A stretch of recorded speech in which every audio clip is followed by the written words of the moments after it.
Сайд энэ орон нутгийн зам маш хэвдрэлтэй яваад байгаа байхгүй. Мэдэж байгаа засж байна. Засварын мөнгө маш бага байна.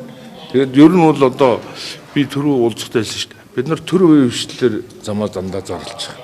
Ер нь бол одоо ингээ ахад нэг зам 2 3 зам зарлцсан. Та нар энэ юун дээр сүлжээн дээрээс харж байгаа бох.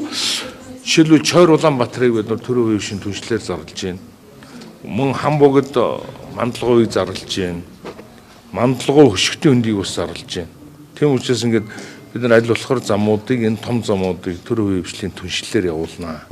Өөр одоо боломж байхгүй. Урсгал засвар юмнуудын төгсөмтийн яага бага байдгийг. Гэхдээ замын татвар бага болохоор зовлон тэр штэ. Хүн чинь одоо үнгүй шухуу явж байгаа штэ. Одоо ингээ хэлэхлээр тэгээд ухамдаад эхэлдэг. Тэгээд олон улсын жишгээр замынхаа татварыг авдаг болчвол сайхан замтай болно штэ ер нь. Одоо яг иргэд нөгөө давч байгаа хэрэгтэй ер нь бол 1000 төгрөг төлөөлж гарч байгаа штэ. Тэгээд 1000 төгрөгийг та нар хэдэн жил одоо гэж бодох вэ? Чи өөрөө яг л хэллээ. Хэдийг хэмжээнд одоо энэ 1000 төгрөгийг одоо хэдийн хэмжээнд аваачжээж ер нь гээд зам засгаад хангалттай хэмжээний санхүүжилт болсон юм. Одоо нэг ядахтаа нэг суудлын машиныг 20,000.